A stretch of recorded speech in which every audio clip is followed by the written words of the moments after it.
Welcome to MasterGate Radio, your gateway to the future of Second Life news. Tune in now for an exclusive deep dive with your favorite journalists Jenny and Brian. Welcome to the gate, the Master Gate.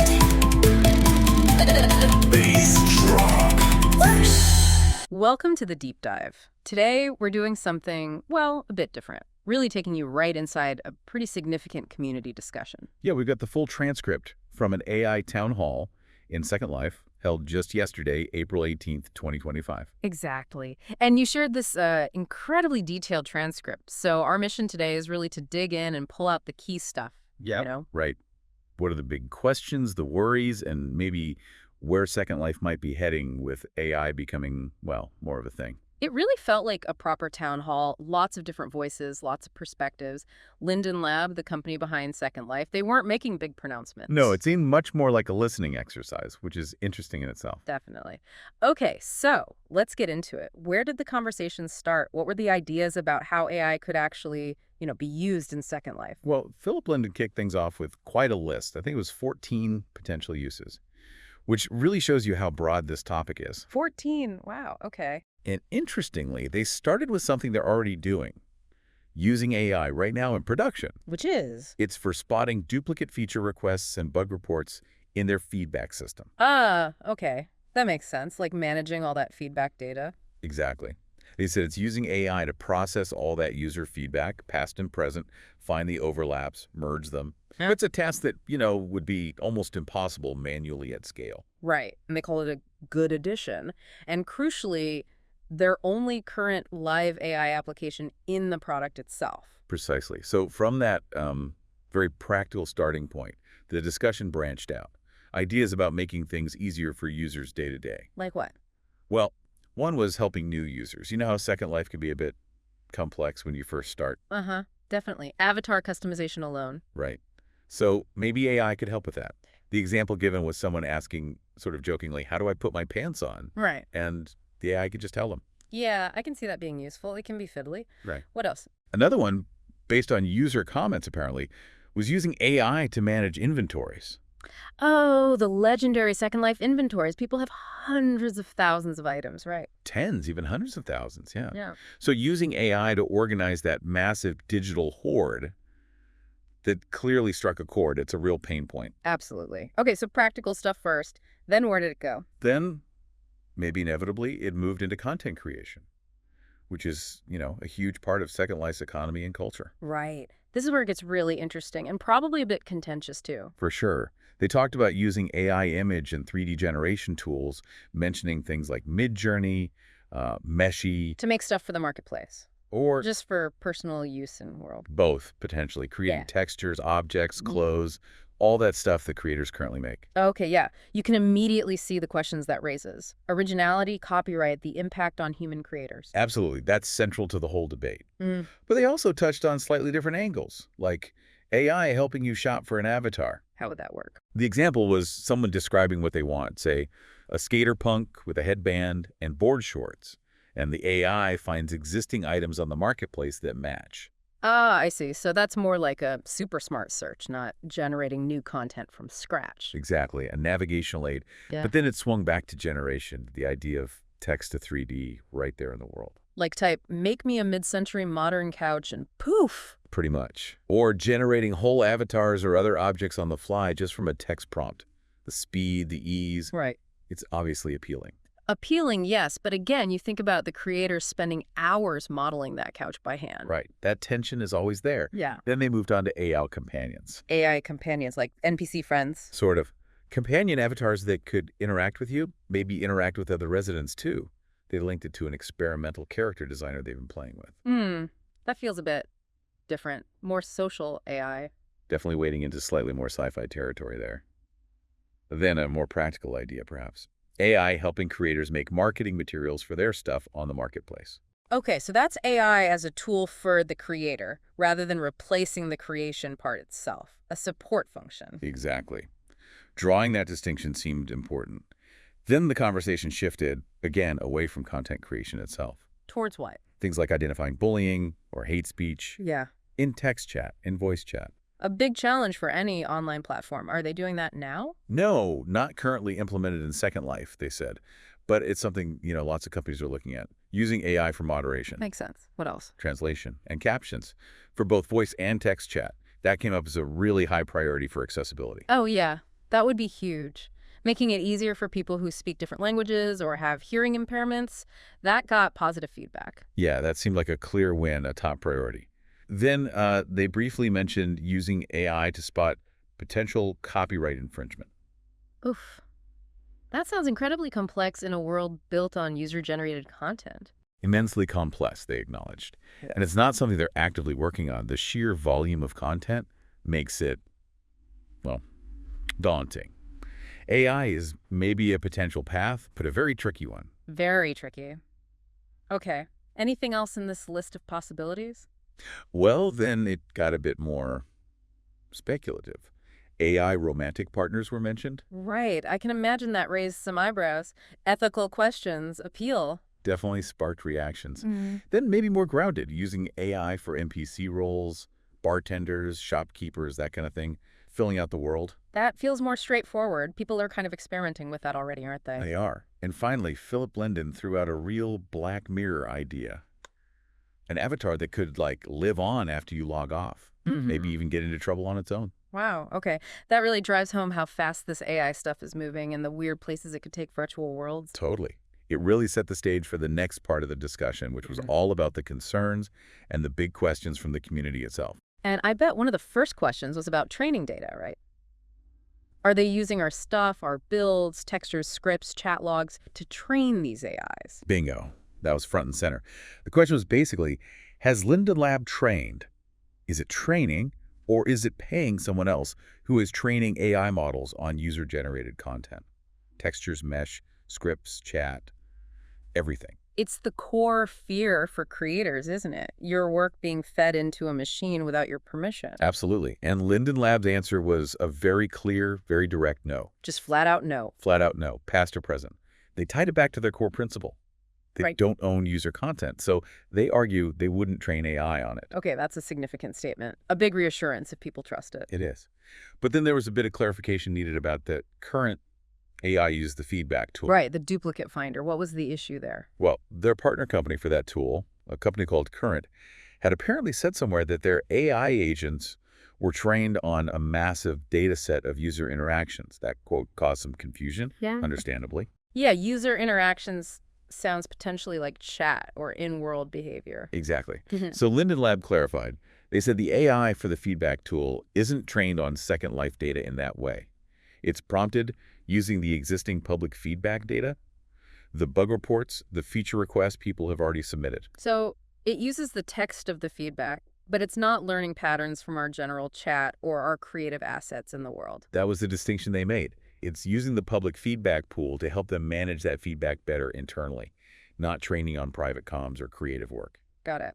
Okay, that clarification is important. What other specific concerns came up?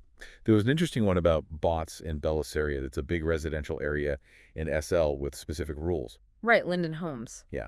Apparently, the current Bellisaria homeowner rules actually prohibit bots. So someone asked about these convey bots. If they're bots, are they allowed under the rules? How did they answer that? It came back to Second Life's governance model. They said, basically, it's up to the Bellisaria residents. If the community collectively decided they wanted to allow those kinds of bots, they could vote to change their own rules. So, local control, bottom-up decision-making, even for AI roles. Pretty much, which ties into the whole ethos of SL. Then, a really thorny issue. How do you even identify AI-generated content or AI avatars? Ah, the labeling question. Exactly. Someone asked if bots or AI characters would need to show their creator's name. And they mentioned a survey from another game, New World, where 53% wanted AI stuff clearly labeled. People want transparency.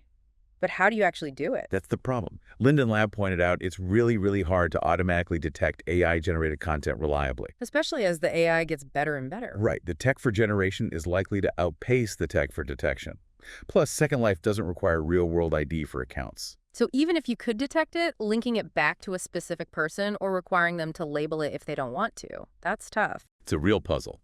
How do you balance transparency with anonymity and the practical limits of technology? Yeah, no easy answers there. Which leads us nicely into hearing directly from the residents, right? What were their takes? Absolutely. It was great to hear those voices. We heard from Bastet first. And what was Bastet's main point? It was quite philosophical, actually. Concerned that relying too much on AI could sort of dull our own critical thinking, our own self-expression. Like letting the machine do the thinking or creating for us. Kind of. She spoke about the soul of Second Life, the emotional connection, saying it's more than just the tech. Her point was AI can replicate, maybe, but it lacks memory, meaning, longing, presence. It can't carry experiences like humans do. That's a deep point. The intangible quality of human creation and interaction. Exactly. Then we heard from William Guide, who also goes by Jed. His concern was more practical, What was Jed focused on? identifying bots, specifically LLM-powered automated bots. He just wanted a clear, easy way to know if he was interacting with a bot or a person. To avoid wasting time or, as he put it, being paid in counterfeit money or dealing with counterfeit people. Yeah, that was his analogy. He wants to choose who he interacts with, which, again, bumps up against that Second Life value of not requiring real ID. Yeah. How do you force identification on potentially anonymous AI avatars? It's that tension again. After Jed. Noduka Hanamura, who chimed in via text, raised broader worries about cultural homogenization. How so? The risk that AI, trained on vast data sets, might flatten cultural diversity or even be used to manipulate cultural trends within virtual worlds. A kind of societal level concern. Right, protecting diversity of expression. Okay, who is next? Then we shifted gears a bit. Ruby Melstrom offered a more positive angle. Oh, yeah. What was her take? She saw AI's potential as a teaching tool, a really powerful one. For learning what? Complex software like Blender or programming languages. She felt AI could be a great tutor, which, interestingly, Philip Linden echoed, saying he uses AI himself as a developer to learn faster and be more efficient. So, AI as an educational aid, a skill booster, that's a different perspective. Definitely. A counter-narrative to the replacement fears. Yeah. But then Dolly Wu brought it right back to the human creators. Dolly's focus was on protecting them. Very much so. She spoke passionately about the huge investment time, skill, effort that goes into making marketplace assets. Things AI can potentially generate much faster and cheaper. Exactly her point. Yeah. She argued that AI models don't have rent to pay or families to feed, unlike human creators. She called for tools to prioritize and highlight human-made content. So, making sure human creativity is still valued and viable in the SL economy. Precisely. Oh. Then we heard from Zeke Onyx. He represents the Second Life mentors, and he sounded pretty skeptical. Skeptical about the whole AI push. Yeah, quite strong concerns. He used the analogy of AI being a sharp knife, powerful, but potentially dangerous, especially since we lack data on the long-term consequences. What specific dangers did he mention? Misinformation was one. He gave funny examples like AI suggesting eating rocks or misidentifying mushrooms. Also, that human mentors provide nuanced support that AI just can't match yet. And ethical issues. Big time. He brought up the training data issue again, AI being trained on scraped data without consent. He mentioned Adobe's recent policy changes, Meta uploading books. Right, those real-world controversies about data usage. Exactly. Plus, the environmental cost of running these massive AI models and the potential for job displacement. He even quoted Michael Kraken about earned knowledge and responsibility. So, a strong voice of caution, covering a lot of ground. Definitely. After Zeke, Rissa focused on enabling informed choices for residents. How? What were her suggestions? Very practical ones. Marketplace labels. Clearly mark items as fully AI-generated or partially AI-generated. And crucially, filtering options so users can choose to see or hide AI content. Giving users control over what they encounter. Exactly. And she also wanted clear, unavoidable labeling for avatars that are bots or scripted agents, something more prominent than just info tucked away in a profile. Making it obvious up front if you're talking to an AI. Right. Then DAX Japan raised safety concerns, especially around generative AI in sensitive contexts. Like mental health. Yeah, that was an example. DAX questioned Linden Lab's potential responsibility if they offered first-party generative AI tools.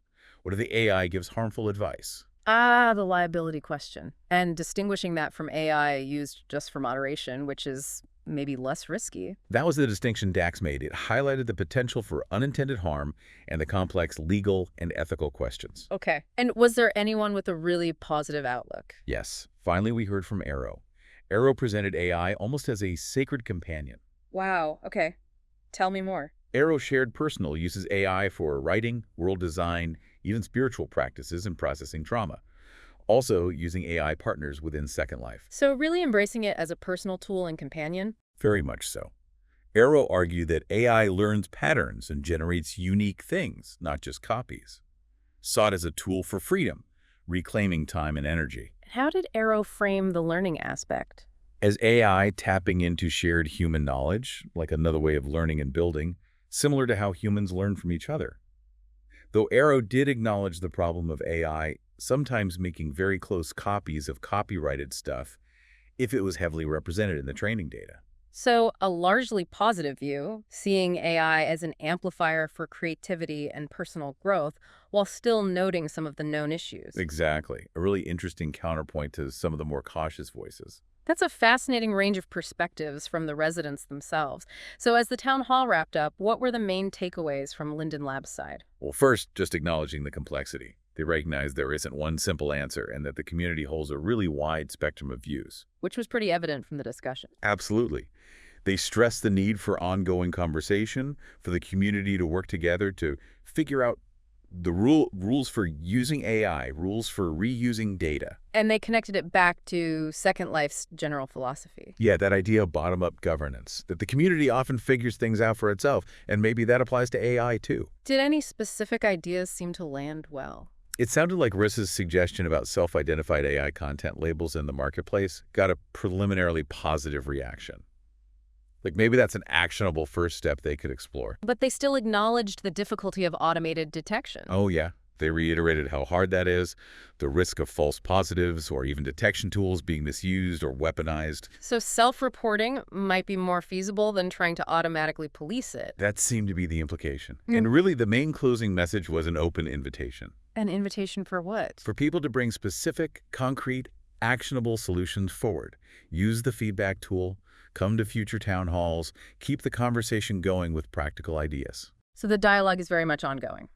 Okay. So wrapping up our own deep dive into this town hall, it's pretty clear the Second Life community is right in the thick of grappling with AI. Yeah, from the really practical stuff like inventory management all the way to these huge questions about creativity, ethics, what it means to be human in a virtual space. We heard such a wide range of views, didn't we? Hope, fear, pragmatism, philosophy.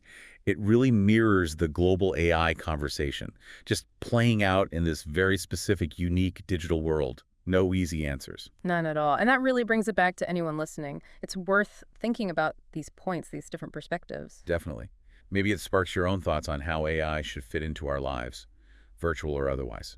And maybe a final thought to leave people with. AI is moving incredibly fast. It has the potential to really reshape things online and off. So what are the fundamental values we should use to guide that integration? How do we make sure it aligns with what we actually, want for our communities? And what role can these individual communities, like Second Life, with its history of user creation and self-governance, actually play in figuring that out and maybe shaping those values? That's the big question, isn't it? Food for thought.